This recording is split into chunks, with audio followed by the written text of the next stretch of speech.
tu vas partir pour passer ton permis de conduire.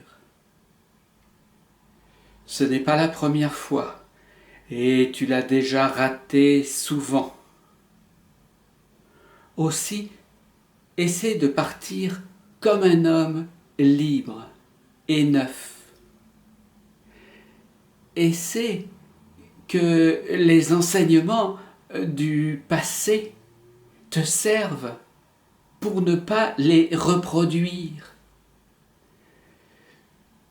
Comprends ce que tu dois faire et ne pas faire. Essaie de placer en toi des réactions solides qui te permettront d'avoir de l'allant et de la ressource lorsque un problème se pose.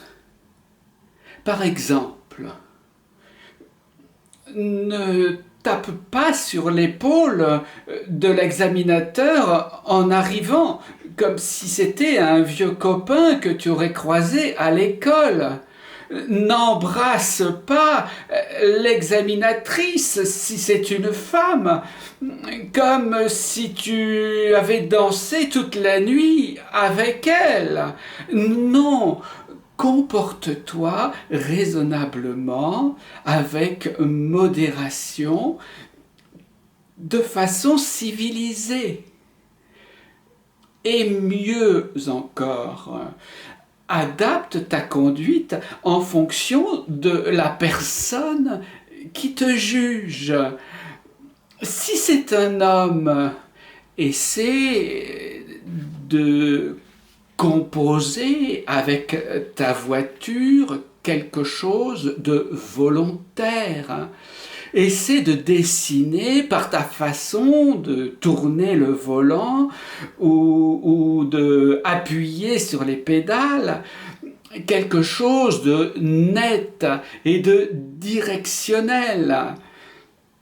Si c'est une femme, essaie de dessiner avec ta voiture quelque chose de chatoyant dans l'univers urbain. Essaie d'être social.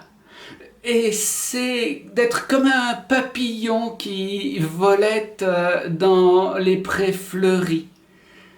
Cependant, ces comportements stéréotypes ne sont qu'une façon de voir. Il faut t'adapter à la personne précise qui se trouve à côté de toi. Peut-être est-elle tout à fait autrement que ce que tu imagines en voyant son apparence. Pour cela, pendant que tu regardes la route, il faut jeter un petit coup d'œil de temps en temps vers qui est à côté de toi pour observer ses réactions à ta conduite. Tu peux également, si tu règles d'une façon spéciale le rétroviseur, tu peux, en te penchant un petit peu sur le côté et en jetant un œil de travers, apercevoir son image par le rétroviseur de façon subrepticement. De cette façon, tu peux continuer à conduire droit devant toi comme n'importe quel automobiliste, tout en regardant un petit peu sur le côté et observer quelles sont les réactions de la personne qui va t'examiner. Lorsque tu vas démarrer et que tu vas trouver ton premier carrefour, avec le premier feu, s'il est rouge, c'est un mauvais présage. Tu as certainement raté ton permis de conduire. C'est une décision des elfes qui nous entourent, des esprits, des courants magnétiques.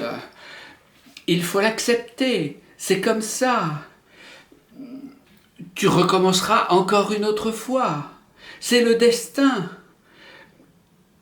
Et surtout, ne te mets pas en colère.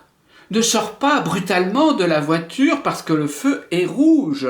Non, en claquant la porte derrière toi. Non, il faut absolument rester tranquille. Accepter ta vie telle qu'elle est. Et profiter au contraire de cette expérience qui s'offre à toi, même si tu sais qu'elle aboutira à un échec à nouveau au final. Et si par contre le feu est au vert, alors c'est un bon présage.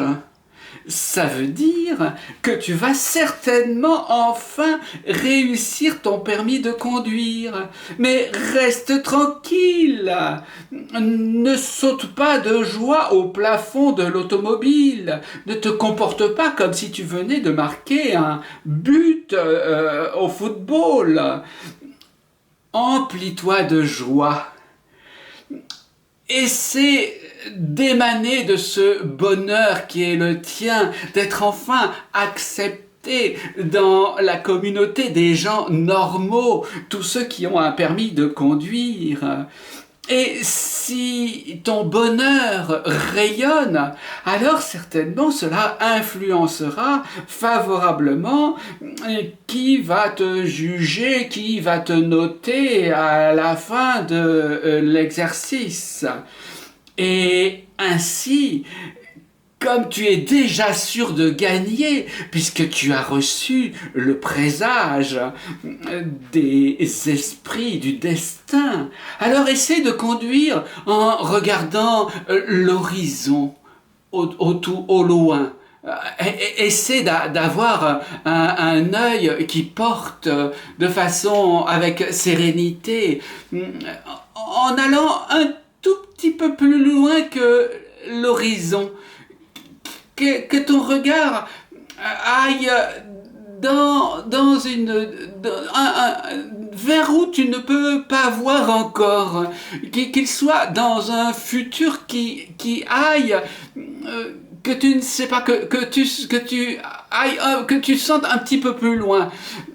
Et ainsi, cette façon de voir t'apportera une sorte de confiance en l'avenir. Et maintenant, je te souhaite bonne chance.